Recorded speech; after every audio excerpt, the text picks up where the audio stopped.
हाय दोस्तों, welcome to back my channel. मैं ये कहानी का भाग 13वां लेकर आई हूँ। तो हम बिना देरी के स्टोरी स्टार्ट करते हैं। थोड़ी देर बाद अंगद एक खाली रोड पर कार रोकता है। नूर और अंगद दोनों कार से उतरते हैं।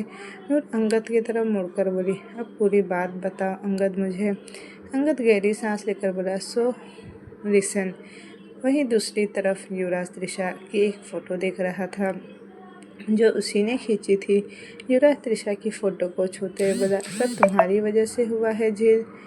उफ, हेल्प क्वीन, तुम्हारी वजह से मुझे मेरे प्यार को मारना पड़ा। जब वो मर गई तो तुम जिंदा कैसे बचोगी। ये बोलकर युवराज एक वॉल के पास जाता है जिस पर झील की बड़ी सी तस्वीर लगी हुई थी। युवराज झील की तस्वीर को घूरते हुए बोला, हेल्प क्वीन, प्रॉब्लम तो यही है कि तुम्हें मार नहीं सकता मैं, क्योंकि तुम एक खास ज़रूरत हो हर बुरी शक्ति की। पर तुम्हें चोट तो दी जा सकती है, तो थोड़ा दर्द झेलने के लिए तैयार हो जाओ झील। ये बोलते हुए युवराज के फेस पर तिरछी मुस्कान आ जाती है। इधर नूर मुंह बना कर अंगद को देख रही थी। उसे विश्वास नहीं हो रहा था कि उसने क्या सुना अभी। अंगद नूर का मुंह बंद करते हुए बोला, सच्चाई यही है नूर, प्लीज़ जस्ट एक्सेप्ट इट। नूर अंगद को देखते हुए बोली, इसका मतलब दी वो मेरी दी नहीं है। अंगद नूर के चेहरे को अपने हाथों में भरकर बोला, वो तुम्हारी दी थी और हमेशा रहेगी नूर, बस उसका वजूद बदल गया है। नूर अंगद की आंखों में देखते हुए बोली, और तुम। अंगद नूर की आंखों में देखते बोला, मैं हमेशा सिर्फ तुम्हारा रहूँगा नूर। ये बोलकर अंगद नूर के होठों पर अपने होठ रख देता है। रात का वक्त। झील गार्डन में घूम रही थी। उसके दिमाग में बस त्रिशा घूम रही थी। झील घूमते हुए बाहर चली जाती है कि अचानक झील की नज़र एक तरफ जाती है जहाँ उसे एक परछाई दिख रही थी। झील उस परछाई की तरफ बढ़ जाती है। राजवीर बेडरूम में जाता है और चारों तरफ देखता है, उसे झील कहीं नहीं दिखती। राजवीर पूरे रूम में ढूंढते हुए नीचे आता है पर उसे झील कहीं नहीं मिलती। राजवीर खुद से ही बोला, जान कहाँ गई है, वो मुझे बिना बताए कहीं नहीं जाएगी। तो क्या, इतना बोलकर राजवीर रुक जाता है। उसकी आंखें लाल होना शुरू हो जाती है। तभी कोई राजवीर के कंधे पर हाथ रखता है। राजवीर बिना मुड़े बोला, लीजा, अगर कुछ हुआ उसे तो ये पूरी दुनिया मेरी कहर देखेगी। ये बोलकर राजवीर गायब हो जाता है। लीजा परेशानी से बोली, युवराज, बहुत बड़ी गलती कर दी तुमने। हेल किंग का कहर सबसे जुदा और ख़तरनाक है। ये बोलते हुए लीजा अपनी आंखें बंद करती है और कुछ करने की कोशिश करती है पर उसे कोई ट्रैक नहीं मिलता है। लीजा गुस्से में बोली, तुम झील की पावर्स को हमारे खिलाफ यूज़ कर रहे हो युवराज, ये तुम्हारी दूसरी सबसे बड़ी गलती है। ये बोलकर लीजा गायब हो जाती है। अगली सुबह झील की आंखें खुलती है तो वो नज़रें घुमाकर अपने आसपास देखती है। झील को अपने आसपास सिर्फ अंधेरा ही अंधेरा दिखता है। झील उठकर बैठती है और चारों तरफ देखती है। झील खुद से बोली, ये मैं कहाँ हूँ। ये बोलते हुए झील ज़मीन से खड़ी होती है और अपने कपड़े झाड़ते हुए थोड़ा घूमते हुए आसपास टच करती है। झील को समझ आता है कि वो इस वक्त किसी कमरे में है। झील एक जगह रुककर बोली, किसी ने क्या मुझे किडनैप किया है और यहाँ बंद कर दिया है, पर किसने। ये बोलते हुए झील कल रात की बात याद करती है। फ्लैशबैक। झील उस पर छाई के पास जाती है कि अचानक उसे बहुत ज़ोरों से चक्कर आने लगती है। झील एक पिलर पर हाथ रखती है और अपनी आंखें खोलने की कोशिश करती है कि तभी कोई झील के कान में बोला, सो जाओ झील, रिलैक्स हो जाओ, जस्ट रिलैक्स। ये बोलते हुए कोई झील के सर पर हाथ फेरने लगता है। ये सुनकर भी झील खुद को कंट्रोल करने की कोशिश करती है पर यह सर सहलाने वाली हरकत से झील चाह कर भी कुछ कर नहीं पा रही थी। आखिर में झील की आंखें बंद हो जाती है और वो गिरने लगती है कि युवराज झील को पकड़ लेता है। युवराज झील का चेहरा देखते हुए बोला, सो क्यूट, पर क्या फ़ायदा, दर्द ही झेलना है तुम्हें झील। ये बोलकर युवराज झील को गोद में उठा लेता है। अगले ही पल युवराज के विंग्स निकलते हैं और युवराज झील को लेकर वहाँ से उड़ जाता है। Flashback and. झील अपने सर पर हाथ रखकर बोली, कौन था वो, मुझे ऐसे किडनैप करने का साफ मतलब है कि वो जानता है कि मैं कौन हूँ। इसका मतलब वो भी जो भी है वो इंसान नहीं।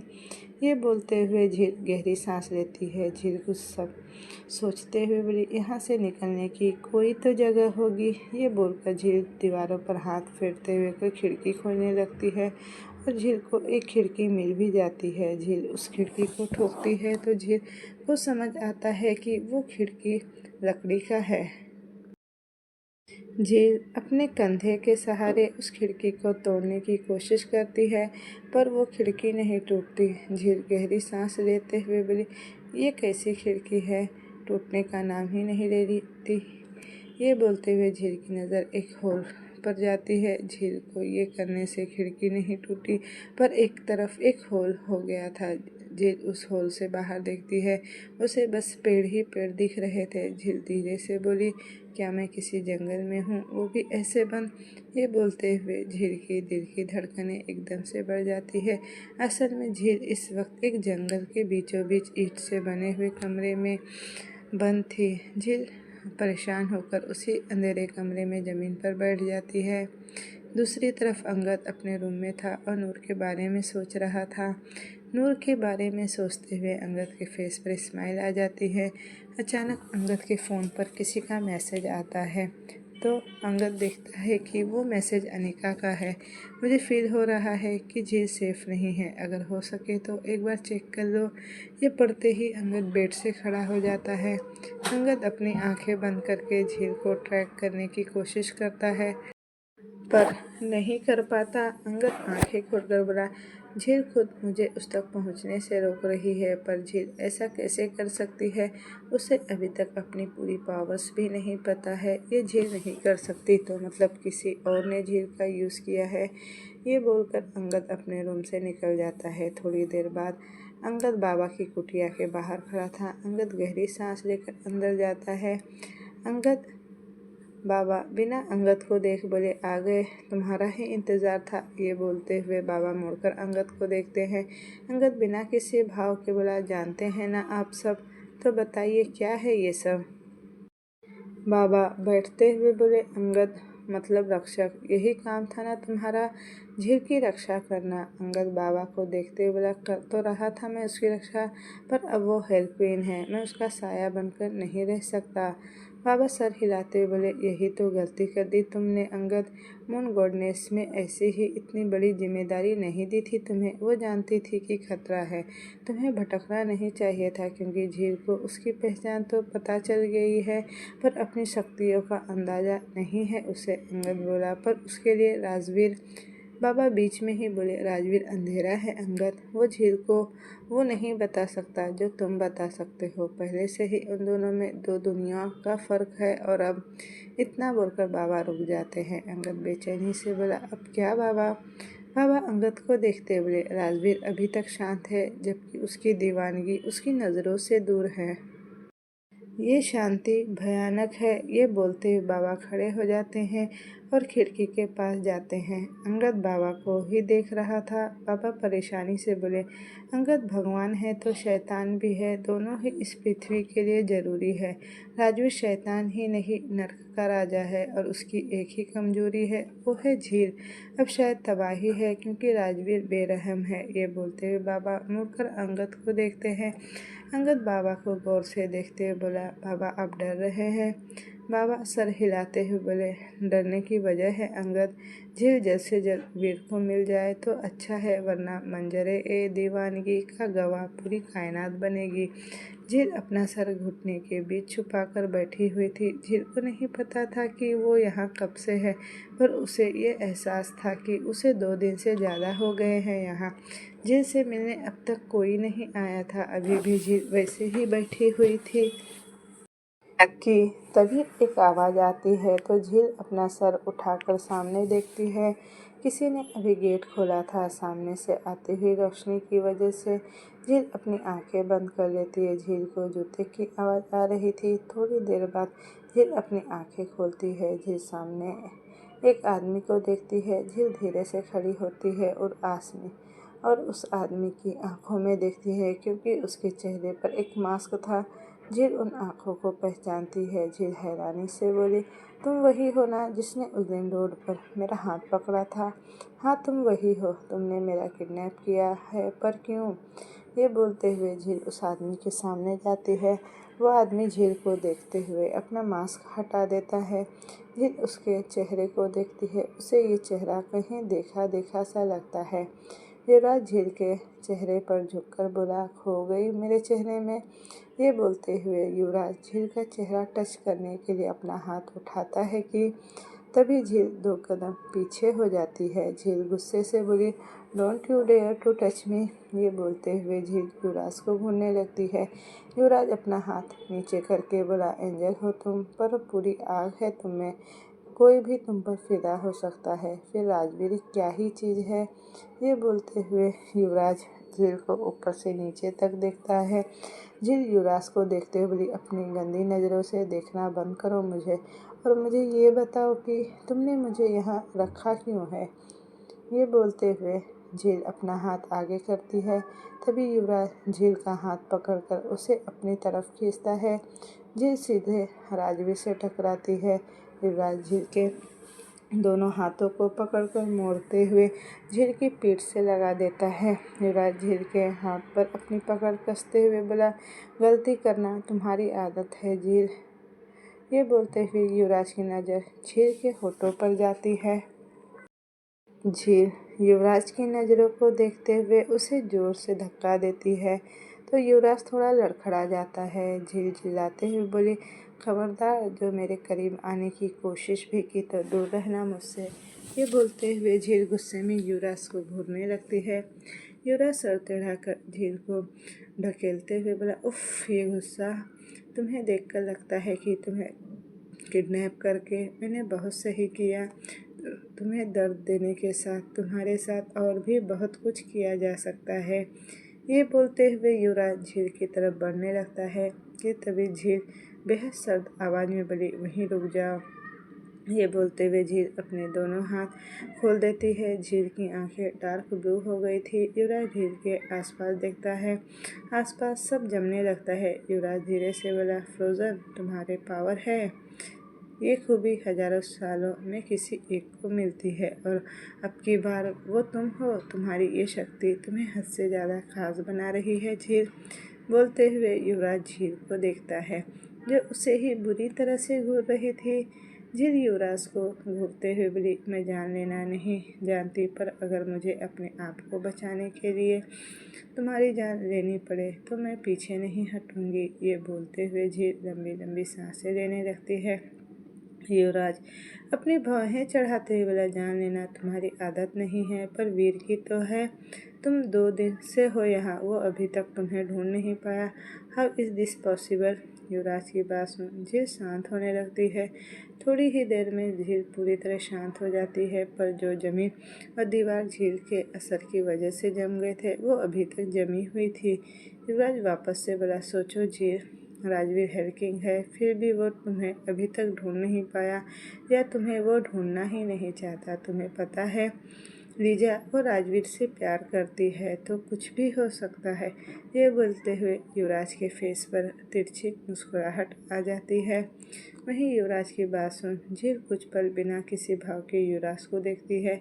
फिर अचानक उसके फेस पर अजीब सी स्माइल आती है। झील युवराज की तरफ बढ़ते हुए बोली, कितनी अच्छी है सोच तुम्हारी कि तुम मुझे ऐसे भड़काओगे और मैं भड़क जाऊंगी, पर हर कोई तुम्हारी तरह नहीं होता। युवराज जो अपने प्यार का मजाक बना कर रख दे, उसे मार दे या मरने दे। झील की बात सुन युवराज की आंखें बड़ी हो जाती है। वह हैरानी से झील को देखता है। झील सर हिलाते हुए बोली, हैरान हो गए युवराज, जो ओ शायद भूल गए कि मैं हूँ कौन। Did you forget who am I. ये बोलते हुए झील युवराज को देखती है। युवराज झील को देखते बोला, तुम्हें मेरा नाम। झील बीच में ही बोली, तुम फिर भूल गए युवराज, मैं हेल क्वीन हूँ, एक एंजल हूँ। मेरी पावर का अंदाज़ा है ना तुम्हें, तो ये क्वेश्चन क्यों। ये बोलते हुए झील युवराज के चारों तरफ घूमने लगती है। झील युवराज के पीछे रुककर बोली, त्रिशा को तुमने ही मारा था ना युवराज, सी लव्ड यू, और तुमने मार दिया उसे।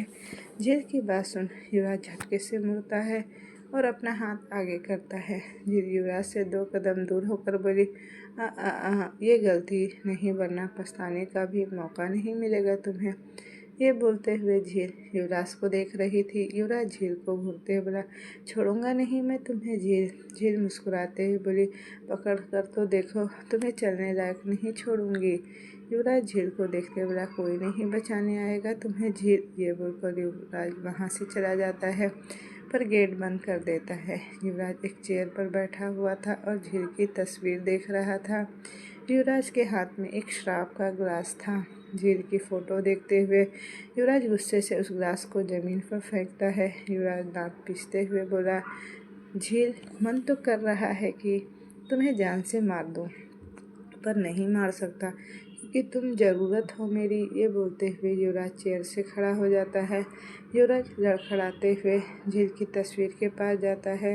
युवराज झील की तस्वीर को छूते हुए बोला, पर तुम्हें तड़पा जरूर सकता हूँ झील, एटलीस्ट जब तक राजवीर अपना कहर बरसाना शुरू नहीं करता। ये बोलते हुए युवराज की नज़र तस्वीर में लगी झील की होठों पर जाती है। ये देखते ही युवराज को आज झील की करीबी याद आ जाती है। झील का उसे छूटने की कोशिश करना, झील का बेजाक चेहरा, झील से गुस्से भरी आंखें।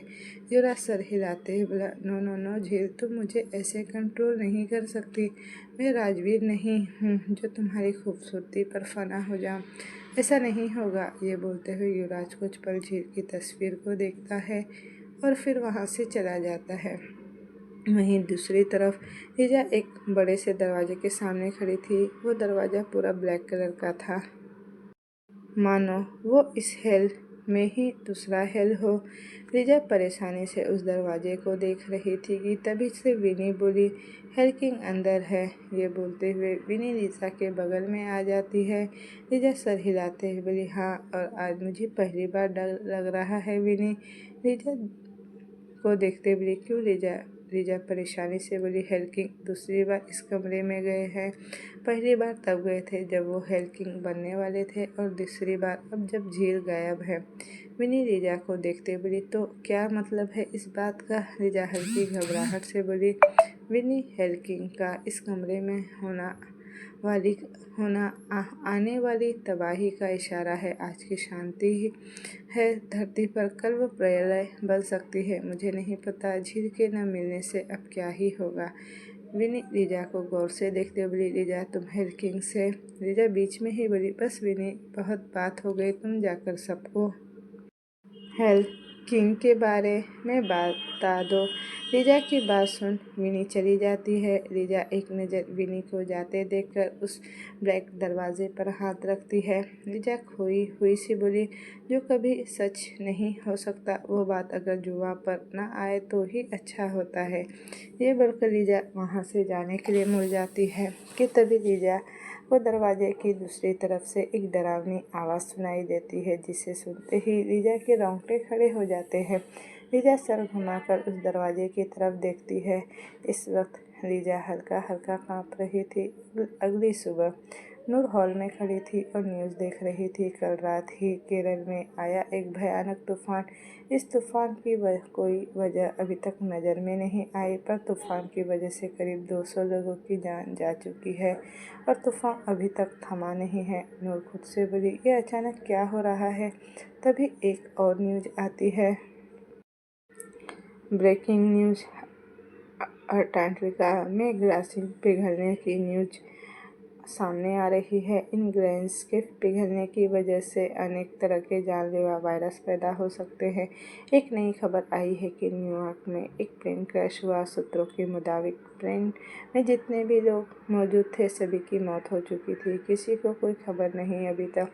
आदर्श जी सोफे पर बैठते हुए बोले, क्या चल रहा है? ये लग रहा है कि कुदरत खुद तबाही मचा रही है। आदर्श जी की बात सुन नूर कुछ सोचने लगती है। तभी एक और न्यूज़ आई। रसिया में एक भयानक भूकंप आया जिस वजह से बिल्डिंग गिर गई और जाने भी गए। मौत की गिनती अभी तक नहीं हो पाई। नूर एक नज़र टीवी को देखकर खिड़की के पास जाती है। खिड़की के पास जाकर नूर बाहर देखती है। बाहर बहुत ज़ोरों से बारिश हो रही थी, मानो आज ही बाढ़ आ जाएगी। आसमान में काले बादल छाए हुए थे। नूर धीरे से बोली, मुझे ऐसा क्यों लग रहा है कि ये सब दी से जुड़ा हुआ है। ये बोलते हुए नूर एक टेबल पर रखी हुई झील की फ़ोटो देखती है। उधर बाबा आसमान की तरफ देखते हुए बोले, तबाही शुरू कर दी है उसने। एक ही दिन में ये मंजर है तो आगे क्या होगा। अभी तक तो वो बाहर भी नहीं आया। इस कायनात में अच्छाई और बुराई दोनों मौजूद है। दोनों ही इस दुनिया को चलाते हैं। अगर एक भी हावी हुआ तो नुकसान ही है। ये बोलते हुए बाबा गहरी सांस लेते हैं। इधर झील धीरे धीरे अपनी आंखें खोलती है। झील लेटे हुए ऊपर अंधेरे में देखने लगती है। झील को बाहर से कुछ आवाज़ें आ रही थी। झील उठते हुए बोली, बाहर बारिश हो रही है। ये बोलते हुए झील उस होल के पास जाती है और बाहर झांकती है। बाहर बारिश हो रही थी। झील खुद से बोली, मुझे यहाँ से निकलना होगा, मुझे मेरे वीर तक पहुँचना है। ये बोलकर झील अपने दोनों हाथ आगे करके दीवार तोड़ने की कोशिश करती है, पर दीवार नहीं टूटती। झील गहरी सांस लेकर बोली, इस युवराज को पता नहीं कि बिना खाए पिए मैं जी सकती हूँ, पर कमज़ोर ज़रूर पड़ जाऊँगी।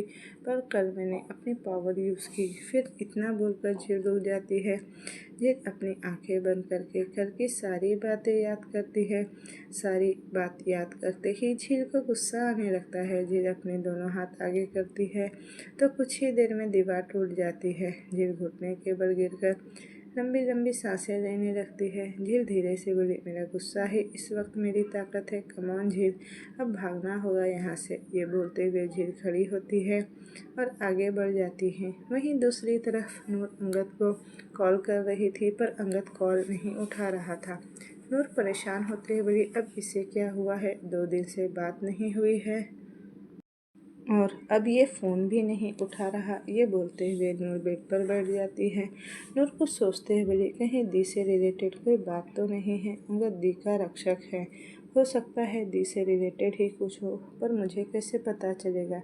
ये बोलते हुए नूर बाहर देखती है। बारिश अभी भी हो रही थी। इधर झील बारिश में जंगल में भाग रही थी। भागते भागते झील रुक जाती है और लंबी लंबी सांसें लेने लगती है। झील बारिश में भीग रही थी। इतने दिनों से कुछ भी न खाने पीने की वजह से झील की हालत बहुत ख़राब हो गई थी। झील एक पेड़ से टिक कर बोली, आई नीड यू वीर। झील के कहते ही आसमान में बिजली कड़कने लगती है। झील अपनी आंखें बंद करती है। आंखें बंद करते ही झील की आंखों के सामने राजवीर का चेहरा आ जाता है। झील आंखें बंद करते बोली, वीर कहाँ हो तुम, क्या तुम्हें मेरा एहसास नहीं हो रहा। ये बोलते हुए झील को अब कुछ एहसास होता है तो झील तुरंत अपनी आंखें खोलती है। झील अपने सामने युवराज को देखती है, जो अजीब तरह से मुस्कुराते हुए उसे देख रहा था। युवराज झील को ऊपर से नीचे तक देखते हुए बोला, तुम्हें पता है जब तुम्हारी जैसी खूबसूरत ऐसी बिखरती है ना तो कुछ कहर ढाने वाला होता है। ये बोलते हुए युवराज झील की तरफ बढ़ता है। झील तेज आवाज़ में बोली, नहीं रुक जाओ युवराज, अगर मेरे करीब आए तो। युवराज बीच में ही बोला, तो क्या कर लोगे तुम। ये बोलते हुए युवराज अपने कदम बढ़ा रहा था। युवराज की बात सुन झील अपने हाथों की मुट्ठी बना लेती है। झील बेहद गुस्से में बोली, जान से मार दूंगी मैं तुम्हें। ये बोलते हुए झील युवराज को घूर रही थी। वहीं झील की बात सुन युवराज के कदम रुक जाते हैं। युवराज कुछ बोलता कि अचानक वो पेट के बल गिर जाता है। झील सामने अंगद को देखती है, जो कि युवराज को घूर रहा था। अंगद के हाथ से वाइट रेजेस निकल रही थी। झील हैरानी से अंगद को देखते हुए बोली, अंगद तुम, ये रेस। ये बोलते हुए झील कंफ्यूजन से अंगद को देख रही थी। अंगद झील को देखते हुए बोला, झील मैं तुम्हारा रक्षक हूँ। बचपन से मैं तुम्हारे साथ इसलिए रहा हूँ ताकि तुम्हें सेफ रख सकूँ। ये बोलते हुए अंगद अपना हाथ आगे बढ़ाता है। झील अंगद का हाथ थाम लेती है और अपने कदम आगे बढ़ाती है कि तभी युवराज खड़े होकर झील का दूसरा हाथ पकड़ लेता है। झील युवराज को घूरते हुए बोली, हाथ छोड़ो मेरा युवराज। युवराज झील को देखते बोला, इतनी जल्दी भी क्या है झील। ये बोलते हुए युवराज अंगद को देखता है तो युवराज की आंखें लाल होने लगती है। ये देखकर अंगद की आंखें बड़ी हो जाती हैं। अंगद झील को अपनी तरफ खींचते बोला, झील तुम। अंगद बोल ही रहा था कि युवराज अंगद को जोर से धक्का देता है। अंगद उड़ते हुए एक पेड़ से जाकर टकरा कर नीचे गिरता है। झील चीखते हुए बोली, अंगद झील युवराज को देखती है जो अपनी लाल आंखों से अंगद को घूर रहा था। युवराज की लाल आंखें देख झील की आंखें बड़ी हो जाती है। झील धीरे से बोली, लाल आंखें, इसका मतलब युवराज भी डीमन है। ये बोलते हुए झील अंगद को देखती है जो दर्द से तड़प रहा था। युवराज अजीब सी आवाज़ में बोला, रक्षक, आज तेरी मौत आई है अंगद, क्योंकि मुझे इसे कोई नहीं बचा सकता। ये बोलते हुए युवराज झील को देखता है। युवराज को खुद की तरफ देखता पाकर झील हल्की सी कांप जाती है कि तभी अंगद चिल्लाते हुए बोला, झील अपनी आंखें बंद करके अपने चारों तरफ की शील्ड तोड़ो और राजवीर को याद करो। अंगद ने कहा ही था कि युवराज अपना हाथ आगे करके अंगद को उठाता है और फिर जोर से ज़मीन पर गिरा देता है। अंगद की एक चीख निकलती है। अंगद खड़े होकर युवराज पर अटैक करता है। वहीं झील अंगद की बात मानकर झील अपनी आंखें बंद करके फोकस करती है। कुछ देर में झील के चारों तरफ एक शील्ड आ जाती है। झील थोड़ा और फोकस करके वो शील्ड तोड़ती है। झील अपनी आंखें खोलकर आसमान की तरफ देती है। उसके चेहरे पर बारिश का पानी गिर रहा था। झील आंखें बंद करके बोली, वीर कहाँ हो तुम? तुम्हारी झील को तुम्हारी ज़रूरत है। ये बोलते हुए झील अपनी आंखें खोलती है। झील आसमान की तरफ देखती है जिसमें काले बादल छा रहे थे और बादल बुरी तरह गरज रहे थे। युवराज रुक जाता है और झील की तरफ देखता है। झील नोटिस करती है कि युवराज की नज़रें झील के पीछे थी। झील सर घुमाकर पीछे देखती है। झील सामने राजवीर को देखती है। राजवीर की आंखें इस वक्त प्योर ब्लैक थी। राजवीर की गर्दन से लेकर कपड़े के अंदर तक उसी नशे दिख रही थी। राजवीर के प्योर ब्लैक कलर के विंग्स निकले हुए थे। राजवीर बेहद डरावनी आवाज़ में बोला, गलती की, बहुत बड़ी गलती कर दी तुमने मेरी झील, मेरी दीवानगी को मुझसे छीनने की गलती की। ये बोलते हुए राजवीर सर टेढ़ा करके युवराज को देखता है। राजवीर को देखते हुए बोला, तेरी झील को तुझसे दूर होना ही है, क्योंकि तूने खुद मुझसे मेरी सबसे खास चीज़ छीनी है। राजवीर एविल स्माइल करते हुए बोला, बेशक छीना और सामने रहकर छीना, तेरी तरह पीठ पीछे नहीं। झील अंगद के पास जाती है और उसे उठाती है। अंगद के सर, पीठ और हाथ से खून बह रहा था। झील अंगद की पीठ पर हाथ रखकर उसकी चोट ठीक करने लगती है। युवराज राजवीर की तरफ बढ़ते हुए बोला, तुझे मैं छोड़ूंगा नहीं, तेरी वजह से मुझे हेल छोड़ना पड़ा।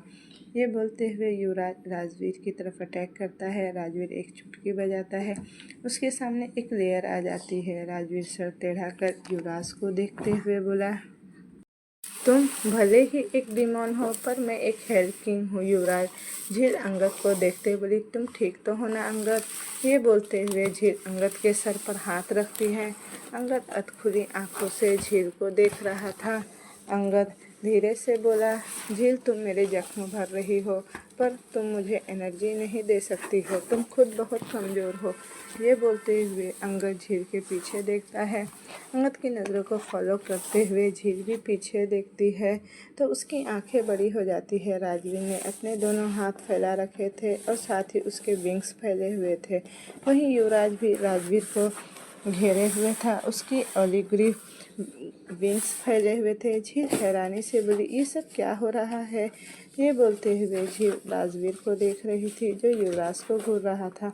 अंगद धीरे से बोला, झील इस लड़ाई को रोको, इस वक्त ये लड़ाई सिर्फ तबाही ही लाएगी। ऑलरेडी राजवीर बहुत कुछ कर चुका है। अंगद की बात सुन झील एक नज़र अंगद को देखकर खड़ी हो जाती है। युवराज राजवीर को घूरते हुए बोला, आज तुम्हें हमेशा के लिए ख़त्म होना पड़ेगा राजवीर। ये बोलते हुए युवराज अपना एक हाथ आगे करता है। युवराज के हाथ में एक काला गोला बनने लगता है। राजवीर एविल स्माइल करते हुए बोला, ये कोशिश भी करके देख लो युवराज, आज तुम्हारा एक और भ्रम टूट जाएगा कि तुम मुझे ख़त्म कर सकते हो। ये बोलते हुए राजवीर सर टेढ़ा कर युवराज को देखने लगता है। युवराज राजवीर की तरफ वो गोला फेंकता है, पर वो गोला बीच में ही रुक जाता है क्योंकि झील ने उसे रोक दिया था। राजवीर अभी भी झील की तरफ देख नहीं रहा था। वहीं झील ने अपने दोनों हाथ आगे कर रखे थे। झील इस वक्त बहुत कमज़ोर थी, फिर भी वो युवराज के हमले को रोकने की कोशिश कर रही थी। झील राजवीर के सामने आ जाती है। झील की पीठ राजवीर की तरफ थी। युवराज भी झील को ही देख रहा था। झील कमज़ोर पड़ते हुए लड़खड़ा जाती है, उसका एक हाथ नीचे गिर जाता है। तभी एक और रे आती है और उस गोले को रोकती है। झील अपना दूसरा हाथ नीचे कर लेती है और सर घुमाकर देखती है तो पीछे एक औरत खड़ी थी जो उस गोले को देख रही थी। अंगद उस औरत को देखते हुए बोला, क्वीन अनिका, इसका मतलब मेरा स्टेप टूट गया है। इन्होंने झील को ट्रेस कर लिया। ये बोलते हुए अंगद खड़ा होता है। वहीं झील एकटक अनिका को देख रही थी। अनिका आगे बढ़ते हुए झटके से उस गोले को ख़त्म करती है। अनिका के ऐसा करते ही एक ज़ोर की आवाज़ आती है। झील अपनी आंखें मीचते हुए अपने कानों को कवर कर लेती है। झील अपने दोनों विंग्स आगे करके झील को पूरा कवर कर लेता है। थोड़ी देर बाद झील अपनी आंखें खोलती है।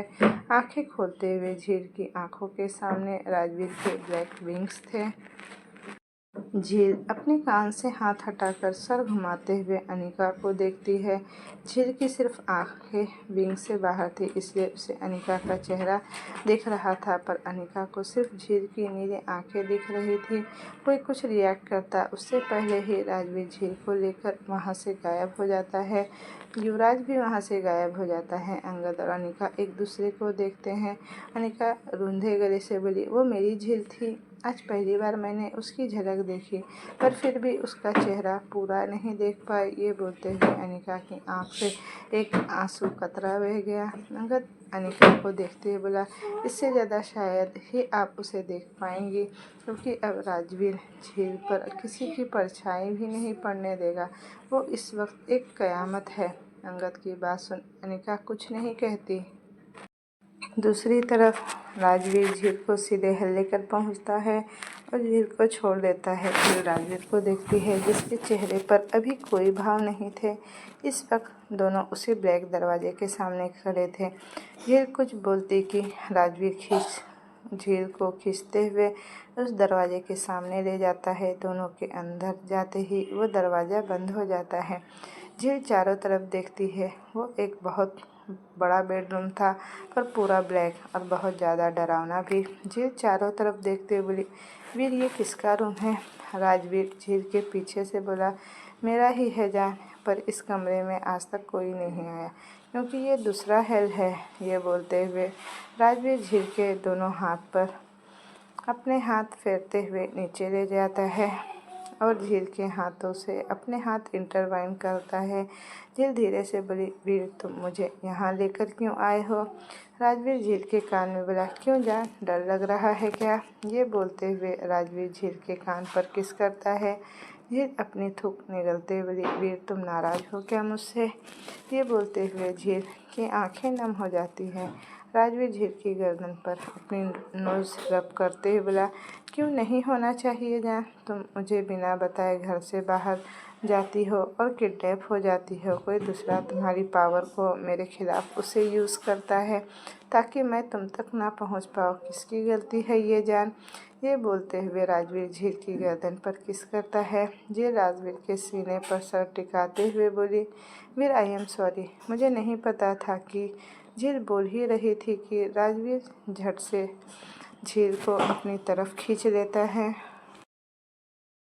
झील के दोनों हाथ राजवीर के पीठ से लग जाते हैं। झील सर उठाकर राजवीर को देखती है। राजवीर का चेहरा बेहद सर्द था। झील कांपती आवाज़ में बोली, वीर, तुम? राजवीर झील के सर से अपना सर जोड़कर बोला, झील, इतनी आवाज़ नहीं, मेरा आवाज़ सुनने का अभी कोई मूड नहीं है। बहुत प्यार किया मैंने तुम्हें, कि तुम हर बार कुछ ना कुछ गलती कर बैठती हो। झील, तुम्हारी गलतियाँ तुम्हें खतरे में डालती है। तुम्हारा खतरे में होना मतलब मेरा कमज़ोर पड़ना। इतना बोलकर राजवीर रुक जाता है और झील का गाल सहलाने लगता है। राजवीर झील की आंखों में देखते हुए बोली, मुझे कमज़ोर होना बिल्कुल पसंद नहीं है झील। ये बोलकर राजवीर झील को बेड पर पुश करता है। झील बेड पर लेटकर राजवीर को हैरानी से देखती है। राजवीर तिरछा मुस्कुराते हुए बोला, आज तुम मेरा असली गुस्सा देखोगे झील। Your time start now. झील बेड पर पड़ी थी। राजवीर अपनी शर्ट उतारकर झील के ऊपर आ जाता है। झील घबराते हुए राजवीर को देख रही थी। उसे उस वक्त राजवीर से बहुत डर लग रहा था। झील हकलाते हुए बोली, वीर तुम ये क्या कर रहे हो? ये बोलते हुए झील पीछे खिसकने की कोशिश करती है, पर राजवीर अपना वेट झील के ऊपर डाल देता है। राजवीर झील के बाल कान के पीछे करते बोला, सजा दे रहा हूँ तुम्हें जान। ये बोलते हुए राजवीर झील के गाल पर उंगली फेरता है। झील राजवीर को देखते हुए बोली, पर मेरी क्या गलती है वीर? मुझे नहीं पता था कि वो यू राजवीर झील के होठों पर उंगली रखकर बोला, जान इस वक्त मैं बहुत गुस्से में हूँ, तो मेरा गुस्सा और मत बढ़ाओ। ये बोलते हुए राजवीर झील की आंखों में देखने लगता है। राजवीर झुककर झील के होठों पर अपने होठ रख देता है। झील अपनी आंखें बंद कर लेती है। राजवीर झील के होठों को बुरी तरह बाइट करने लगता है। झील की आंखों से आंसू बहने लगता है। राजवीर झील के लिप को बाइट करके शक करता है। करीब 15 मिनट बाद राजवीर झील के होठों को छोड़ता है। झील लंबी लंबी सांसें लेने लगती है। राजवीर झील के कंधे पर बाइट करने लगता है। झील राजवीर के कंधे पर हाथ रखती है। राजवीर झील के कंधे पर बाइट कर झील को शक करने लगता है। झील डर से अपनी आंखें भींच लेती है। राजवीर झील के कान में बोला, मेरा मुझ पर काबू नहीं है जान, तो अब तुम्हें इसे झेलना पड़ेगा। ये बोलते हुए राजवीर झील के कान पर किस करके झील के ईयर लूप को बाइट करता है। झील अपनी आंखें खोलकर राजवीर को देखती है। झील कुछ बोलती कि राजवीर झील को झटके से घुमाता है, जिससे झील पेट के बल लेट जाती है। राजवीर झील के हाथ से अपना हाथ इंटरवाइन करता है और दांतों से एक झटके में झील की हल्की गीली ड्रेस फाड़ देता है। राजवीर झील की पीठ पर बाइट करने लगता है, जिससे झील की आह निकल जाती है। राजवीर झील के हाथ से अपना हाथ इंटरवाइन करता है और बेड में धंसाता है। करीब 3 घंटे बाद राजवीर झील के ऊपर से हटता है और अपने कपड़े पहनता है। झील बेड पर लेटी थी। राजवीर अपनी एक टी शर्ट लाकर झील को पहनाता है। राजवीर झील के पास बैठता है। झील राजवीर को देखते हुए धीरे से बोली, यू आर ब्यूटीफुल वीर। बोलते हुए झील दूसरी तरफ देखने लगती है। राजवीर झील को अपनी लैब पर बैठाते हुए बोला, आई नो जान, पर मेरा गुस्सा शांत करने का यही तरीका था, और ये कमजोरी तुम्हें इसलिए हो रही क्योंकि तुम्हारी बॉडी में खाना गया नहीं है। ये बोलते हुए राजवीर झील के फोरहेड पर अपने होठ रख देता है। झील अपनी आंखें बंद कर लेती है। थोड़ी देर बाद राजवीर झील के फोरहेड से अपने होठ हटाता है। झील अपनी आंखें खोलकर बोली, तुमने मेरी सारी कमजोरी ले ली वीर। ये बोलते हुए झील राजवीर को देखने लगती है। राजवीर झील के गाल पर हाथ रखते हुए बोला, जान, जो चीज़ तुम्हें परेशान करेगी वो तुमसे दूर ही होगी। ये बोलते हुए राजवीर झील का गाल सहलाने लगता है। झील बिना कुछ बोले राजवीर के कंधे पर सर रख लेती है। राजवीर झील का सर सहलाने लगता है। थोड़ी देर बाद झील बोली, वीर ये तुम्हारा रूम है क्या? पिछली बार तो विनी ने मुझे दूसरा रूम बताया था जो तुम्हारा था। राजवीर झील और खुद को ब्लैंकेट से कवर करते बोला, वो मेरा ही रूम था जान, पर ये रूम खास है। इस रूम में मैं अपना गुस्सा शांत करता हूँ और यहाँ मेरे अलावा कोई नहीं आ सकता। झील सर उठाकर राजवीर को देखते हुए बोली, तो मैं कैसे आ गई यहाँ? राजवीर झील की आंखों में देखते हुए बोला, क्योंकि तुम मेरी जान हो तो तुम्हें आना ही था यहाँ। राजवीर की बात सुन झील कुछ पल राजवीर को देखती है, फिर वापस राजवीर के कंधे पर सर रख लेती है। झील राजवीर की उंगलियों से खेलते हुए बोली, वीर वो औरत कौन थी? उन्हें देखते ही मुझे कुछ फील हो रहा था। उनके पास पावर्स भी थी। क्या मैं उन्हें जानती हूँ या मैं उनसे जुड़ी हूँ? ये बोलते हुए झील सर उठाकर राजवीर का चेहरा देखती है, जो बेहद सर्द हो गया था। राजवीर झील के गाल पर उंगली फेरते हुए बोला, जान, हर किसी को जानने की ज़रूरत नहीं तुम्हें। झील राजवीर की आंखों में देखते हुए बोली, पर मुझे उन्हें देखकर कुछ फील हो रहा था और मेरी फीलिंग गलत नहीं हो सकती वीर। राजवीर सर्द आवाज़ में बोला, जान, तुम मुझे गुस्सा दिला रही हो। ये बोलते हुए राजवीर झील के अपने हाथ में इंटरवाइन करके उसे कस लेता है। राजवीर झील को देखते हुए बोले, वीर तुम्हारा गुस्सा मुझे रोक नहीं सकता। अगर मुझे पता लगाना है तो मैं पता लगा कर रहूँगी। झील की बात सुन राजवीर झील को बेड पर बैठा देता है और खड़ा हो जाता है। राजवीर कुछ पर झील को घूरता है, फिर जाने के लिए मुड़ जाता है। झील राजवीर को ही देख रही थी। राजवीर झील की तरफ पीठ किए हुए बोला, यहाँ से बाहर नहीं जाओगी तुम जान। ये बोलकर राजवीर वहाँ से बाहर चला जाता है।